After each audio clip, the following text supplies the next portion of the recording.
Aujourd'hui, je vais traiter d'un sujet assez particulier. Bref, salut toi.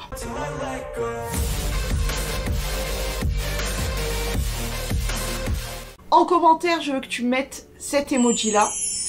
Voilà, alors aujourd'hui, j'ai décidé de me faire un petit café, hein, puisque c'est l'heure du café, il est 4h30, et surtout j'ai décidé de vous parler de ma maladie en fait. Et j'ai l'impression que sur YouTube, en tout cas, j'en ai pas beaucoup entendu parler.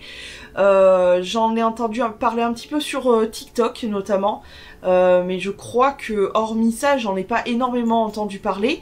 Mais du coup, alors la maladie s'appelle la maladie de Verneuil. De quoi ça s'agit, de quoi qui se passe? Alors c'est une maladie de peau, et en gros, pour vous la faire courte, c'est le développement de kystes, mais alors de kystes... Moi encore, je n'ai pas été trop attaquée sur certaines zones, mais c'est des kystes, genre pas, c'est pas des petits boutons, c'est des kystes de sa mère hypopète, quoi. C'est... Bref, je vais vous décrire un petit peu. Alors par contre, je tiens à vous le dire, illicomachias, n'allez pas taper maladie de Verneuil sur Google si vous n'avez pas les tripes bien attachées. Parce que y a certaines photos qui peuvent être relativement choquantes. D'ailleurs, c'est pour ça que j'ai décidé aujourd'hui de simplement vous parler de ce que j'ai, de ce que j'essaye de faire pour aller mieux, etc. et de ce qui est possible de faire aussi. Mais je ne vous montrerai absolument pas des photos parce que déjà que moi, sur moi, je trouve ça hardcore. Je n'ai pas envie de vous faire partager ça. Et puis, c'est des zones quand même... Bon, vous allez voir. Bref. Alors moi, j'ai la maladie de Verneuil depuis, je dirais, plus de 10 ans. Je pense que c'est apparu pendant un choc émotionnel où je m'en suis pas réellement rendu compte, mais déjà je pense à peu près, on va évaluer à peu près à plus ou moins de 10 ans environ. Je saurais pas exactement parce que ça a commencé par des petits kystes à certains endroits bien précis, et ça s'est développé petit à petit. J'ai remarqué que quand j'avais des gros pics de stress, des grosses émotions, etc., j'en développais beaucoup. Là, je suis en dépression. On va dire les mots tels qu'ils sont. Et en plus de ça, j'ai eu pas mal de chocs émotionnels ces derniers temps. Du coup, là, je suis en pampérapitonique dans tout le corps. Alors, donc il y a une dizaine d'années, j'ai eu un peu plus, un peu moins, je saurais pas exactement comment dire, dater exactement à partir de quand ça a commencé, mais j'ai commencé à avoir des petits kystes, alors principalement aux aisselles. Ça a commencé moi par les aisselles, à savoir que Verneuil, ça attaque, c'est des kystes qui peuvent mûrir et devenir un bouton qui... Enfin c'est même pas un bouton là, c'est vraiment ce qu'on appelle, j'ai horreur de ce mot, pardon, mais un furoncle. C'est absolument... rien que le mot furoncle, sans savoir ce que c'est, tu sens que c'est dégueulasse, non? Rien qu'à l'oreille. Bref. Donc ça peut être des kystes qui restent sous la peau ou qui se développent et qui deviennent donc des... Quels sont les endroits où ça peut se développer? Ça peut se développer partout sur le corps. Oreilles, visage, cou, le dos. Les bras, j'en ai pas vu énormément, mais je pense que ça existe. Poitrine, surtout, c'est surtout aux plis que ça se développe. Il peut arriver d'en avoir dans les plis des coudes. Les aisselles, c'est très récurrent, mais il faut bien déterminer ce qui est séparé. Par exemple, le rasage qui peut faire des petits boutons, etc. Il faut séparer beaucoup de choses, des réactions et des produits, etc. Et la maladie de Verneuil qui est complètement autre chose. Donc la poitrine, donc ça veut dire entre les seins, sous les seins. Il peut arriver que ça arrive au nombril, dans les plis, les petits bourlitos, ça peut arriver. Au niveau du coccyx, enfin en haut des fesses, vers le coccyx, pas loin, tout en haut de l'arrêt. C'est hyper glamour, vraiment, Écoutez, voilà. Aux parties intimes, lèvres, cif, proche de l'anus, au niveau des cuisses, l'entrecuisse. Il peut arriver aussi d'en avoir aussi au niveau de l'arrière des genoux, en fait, au pli. Voilà. Alors moi, ça s'est développé, ça a commencé par les aisselles. par des micro-kystes, mais qui étaient très durs, très douloureux, c'est la douleur que c'est. Je la souhaite à personne, vraiment. C'est hyper handicapant quand tu dois passer ta journée le bras comme ça en théière pour travailler alors que tu fais du ménage à l'époque et que tu es obligé de te tenir comme ça tellement ça fait mal. C'est un truc de fou. Le moindre frottement des vêtements, c'est pour ça que la plupart du temps vous ne me verrez plus en jean, c'est très très rare, tout simplement parce que j'ai l'impression que en plus de ça, le frottement ça brûle, et en plus de ça, moi chez moi j'ai l'impression que ça me déclenche les kystes. Donc c'est pas très agréable. Donc j'ai commencé par les aisselles très très vite, s'en est suivi du coccyx. Ensuite il y a eu beaucoup plus tard la poitrine, donc le milieu plus le dessous. Et pour finir, le dernier en date que j'ai eu il y a... ça a commencé il y a, je crois que c'était avant le confinement, donc il y a quelques temps de ça déjà, je dirais 2 ans, voire peut-être 3, un truc comme ça, je sais pas exactement, le nombril, voilà, qui est très douloureux aussi. En fait, toutes les parties sont très douloureuses. Le pire que j'ai pu connaître, je pense que c'était... Ah ben non, j'ai fait aussi les cuisses, évidemment, et le maillot. Pas le sif, tout ça, je fais des petits boutons, mais ça va. Oh, putain, vous saurez vraiment tout sur moi, c'est horrible. Bref, désolée pour la partie glamour, mais c'est surtout l'entrecuisse. Vraiment le haut de la cuisse là, la partie qui peut frotter. J'en ai développé un il y a quelques années de ça qui était gigantesque. Quand je vous dis la taille d'un poing d'un bébé, tu vois un peu à quoi ça ressemble? Je te mets la photo d'un poing de bébé, si j'en trouve. Imagine-toi que j'avais ça à l'intérieur de la cuisse, là où les cuisses se touchent en fait. Donc bien en haut, j'ai mis 3 jours à le faire mûrir et m'en débarrasser. J'ai dû travailler avec ça, j'ai dû marcher avec ça, c'était horrible. Horrible. Alors évidemment, maintenant je suis la reine des pansements, c'est-à-dire que j'ai toujours des bandes chez moi, etc. parce que ça prévient pas forcément, ça arrive comme ça et ça fait très très mal. Et le seul moyen pour soulager, hormis évidemment les préventifs, c'est-à-dire les antibiotiques, etc., il n'y a que le fait de faire un pansement pour éviter que ça frotte de trop et tout. Mais voilà. À l'heure où je vous parle, est-ce que j'en ai? Évidemment. Alors j'en ai au milieu de la poitrine en fait. J'en ai un à l'aisselle. En fait j'en ai aux 2 aisselles, mais celui qui me fait le plus mal c'est vraiment l'aisselle gauche. J'en ai encore un au coccyx. Et j'en ai un au pli de laine, mais qui vient juste de passer. Voilà. Je suis désolée, c'est pas très glamour. Ce qui explique aussi mon choix de vie entre guillemets, le fait de ne plus mettre de déodorant, c'est tout simplement parce que j'ai tellement peur des produits qui viennent au niveau de mes aisselles, parce que les aisselles c'est pas la partie la plus douloureuse, mais ça fait vraiment partie des plus douloureux, parce que là par exemple je vous parle normalement etc, je vis normalement, mais de temps en temps j'ai des petites... je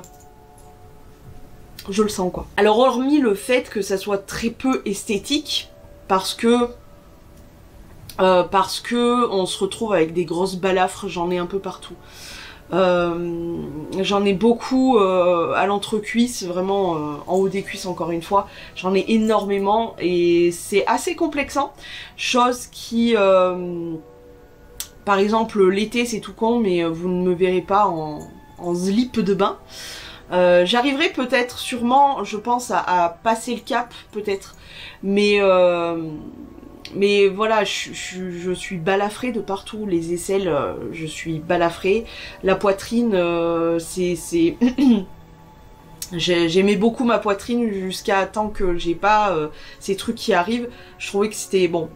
J'ai pas une poitrine exceptionnelle, je n'ai pas une poitrine égale, ils sont pas beaux, mais voilà, j'avais pas de problème de peau jusqu'ici, et il y a quelques années de ça maintenant, c'est déclenché les premiers, donc au niveau de la poitrine, et ça rend le tout très moche parce que ben ça fait des creux, des vagues, des bosses, etc. Les cicatrices, c'est jamais très esthétique et très joli, mais je sais que voilà, je les ai et c'est comme ça. Alors, qu'est-ce qu'on a comme option dans cette maladie pour essayer d'aller mieux, etc. Il n'y a absolument aucun traitement. Voilà, comme ça c'est dit, il n'y a pas de traitement. Le seul traitement, entre guillemets, c'est de passer par la case opératoire. Donc se faire opérer pour retirer, en sachant que très souvent, il faut y retourner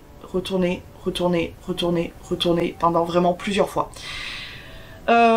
Évidemment, il y a les antibiotiques pour un petit peu quand tu sens que, parce que c'est ton corps réagit, voilà, et tu le sens qu'il y a un truc qui se passe, une petite douleur, un petit gratouillage, un petit quelque chose, tu le sens que ça va arriver. Donc tu peux avoir des antibiotiques pour contrer un petit peu.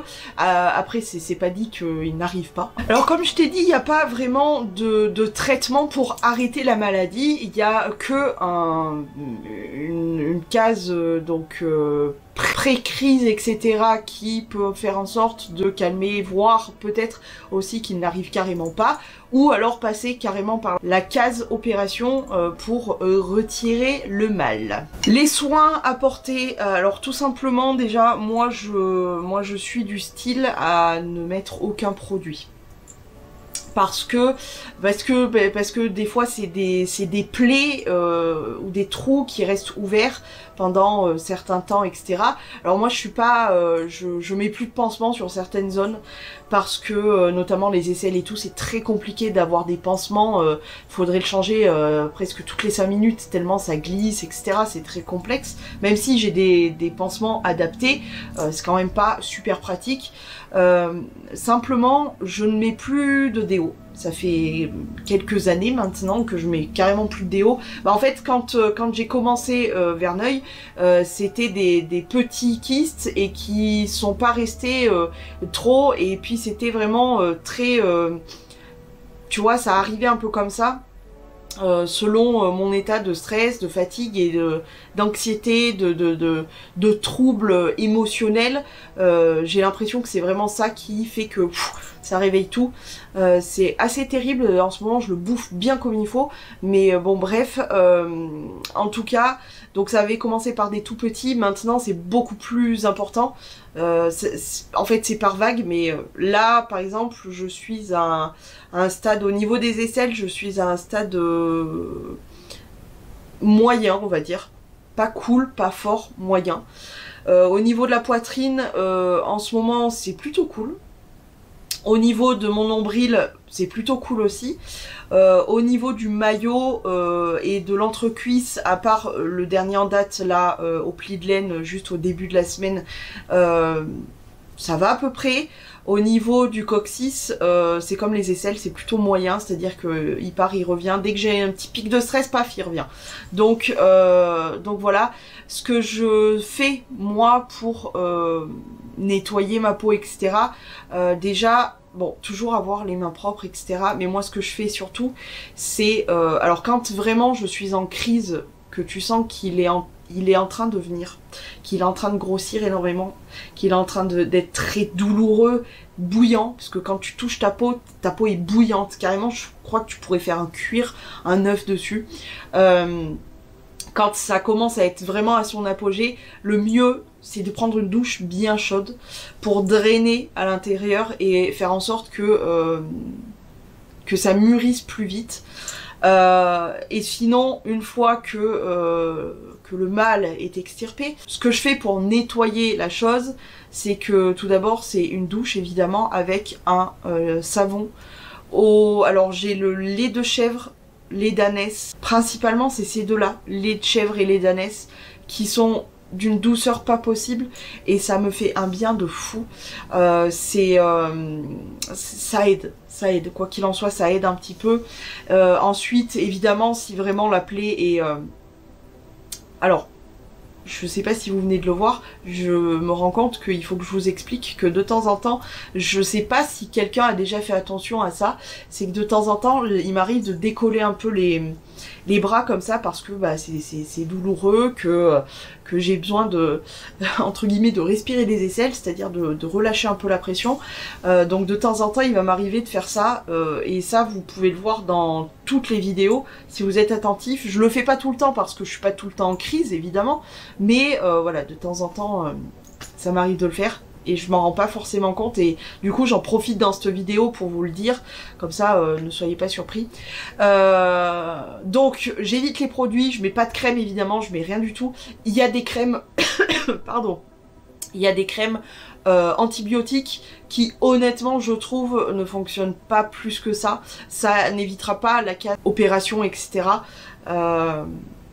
Il y a tout ce qui est les soins, donc tout ce qui est savon, lait de chèvre, lait d'ânesse et tout, qui font vraiment beaucoup de bien, je trouve. Moi, le seul truc aussi qui, je trouve, m'aide un peu à stabiliser à peu près ma peau, même si, honnêtement, il faudrait que je vive une vie beaucoup plus zen, beaucoup plus apaisée, avec beaucoup moins de stress, avec beaucoup plus de calme, de quiétude, etc. J'irai sûrement beaucoup mieux, mais malheureusement on me casse les...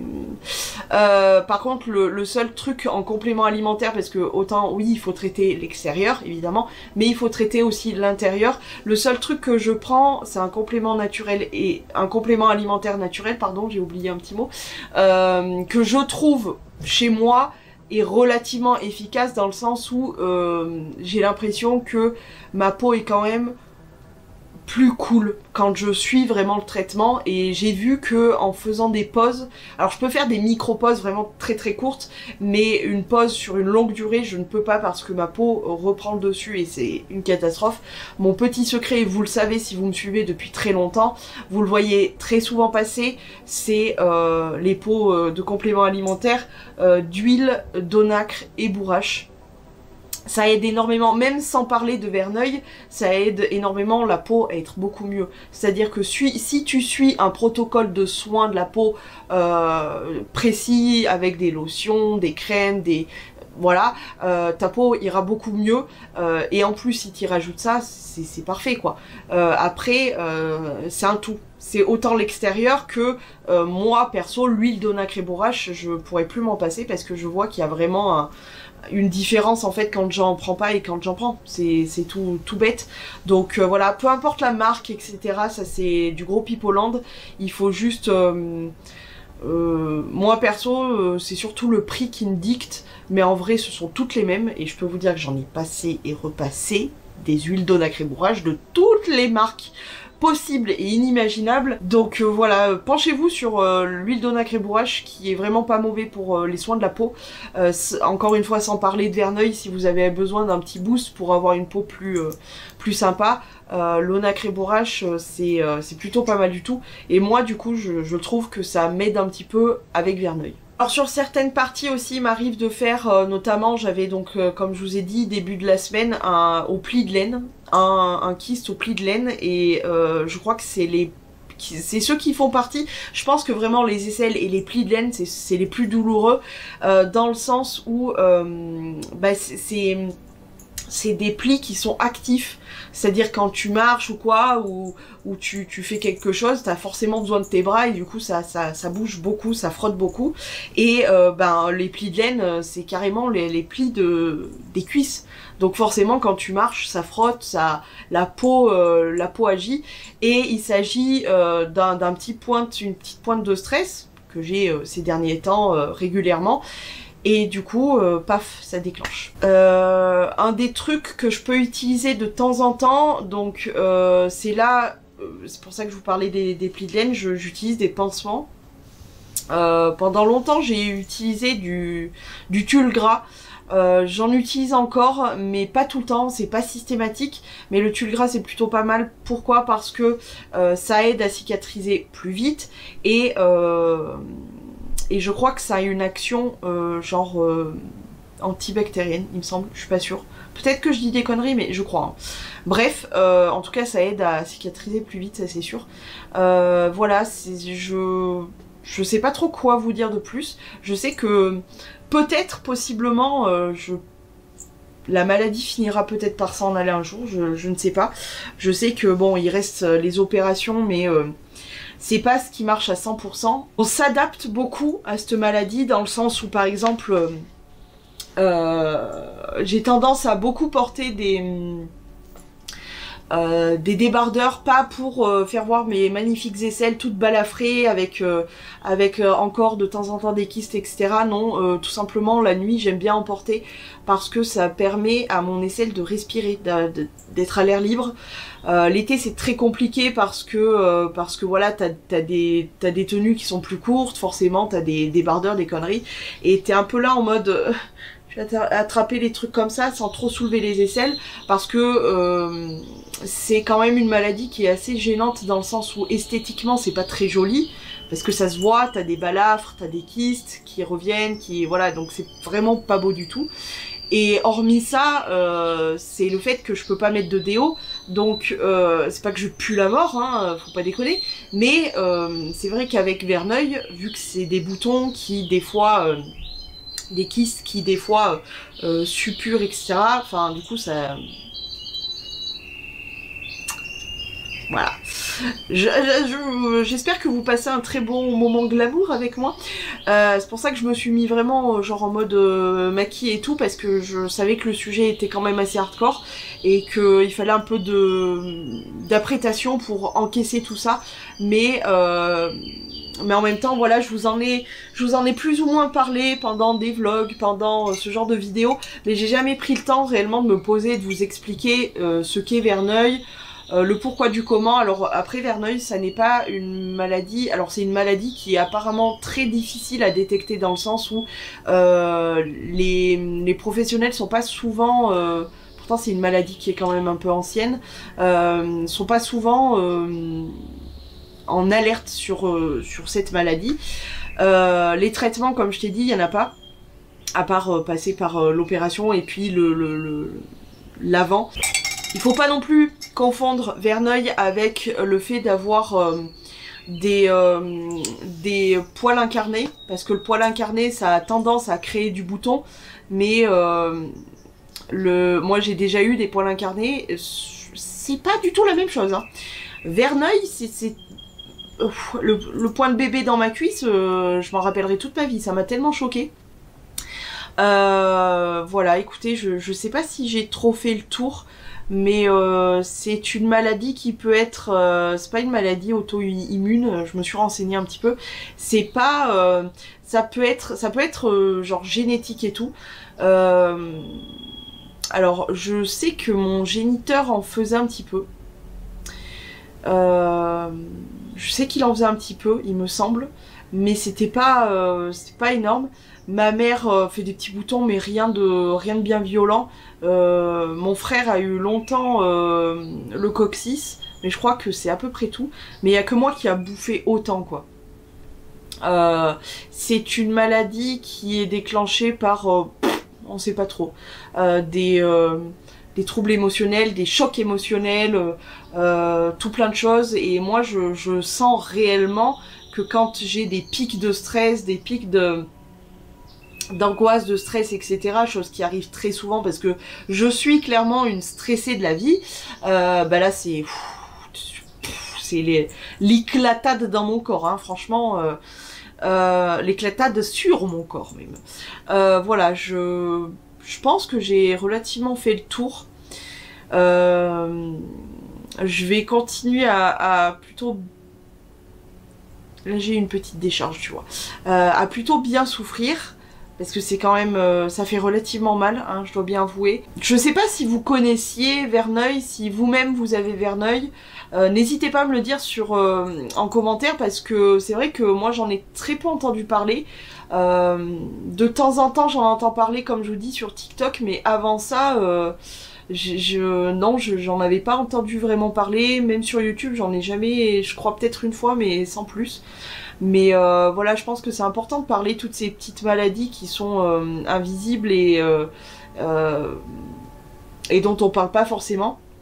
Je sais que moi j'ai quand même relativement de la chance dans le sens où par exemple ça n'a pas touché mon visage. Alors passé un temps, je faisais beaucoup de kystes, mais des kystes, je crois qu'ils appellent ça genre des nodules ou je sais pas. Donc c'est des kystes en fait qui ne sortent pas, qui restent dans la peau. Donc c'est des parties de ton visage qui sont toutes dures, des sortes de plaques toutes dures.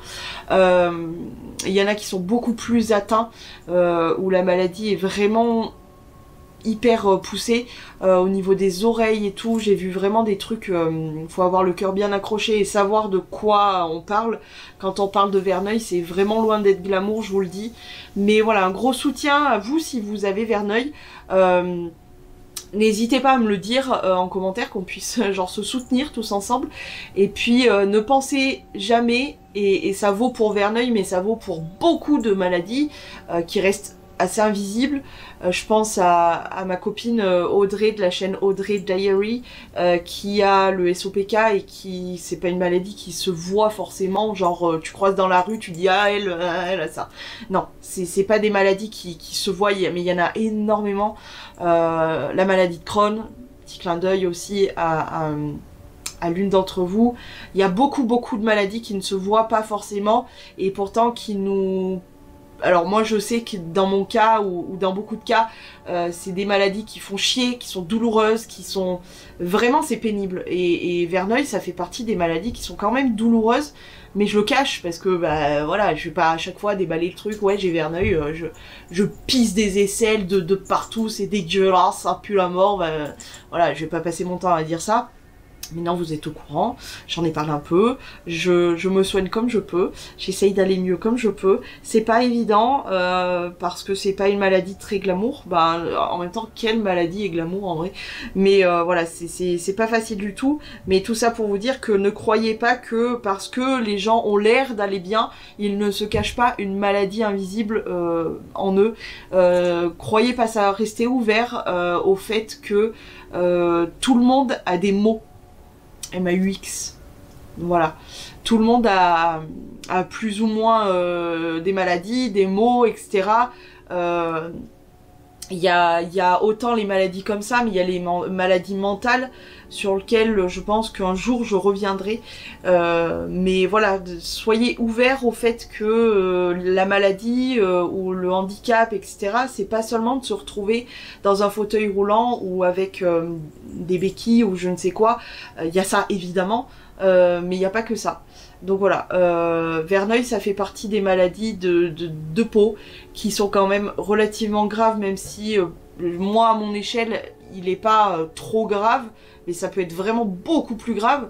Mais c'est quand même une maladie qui reste douloureuse, très fatigante, parce que quand ton corps doit combattre quelque chose, je peux te dire que moi quand le début de la semaine par exemple j'étais KO, genre une fatigue de ton corps, il a lutté. Voilà, je pense qu'on a fait réellement le tour de tout ça. Encore une fois, n'hésitez pas à me dire si vous connaissiez Verneuil ou si vous l'avez. N'hésitez pas à me dire si vous avez une autre maladie qui ne se voit pas forcément.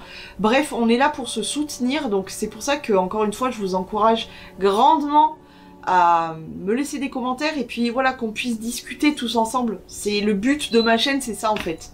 Pour ceux qui n'étaient pas trop au courant. Oui, ma fille. C'est ma fille. Faut que j'aille y faire une attaque de bisous.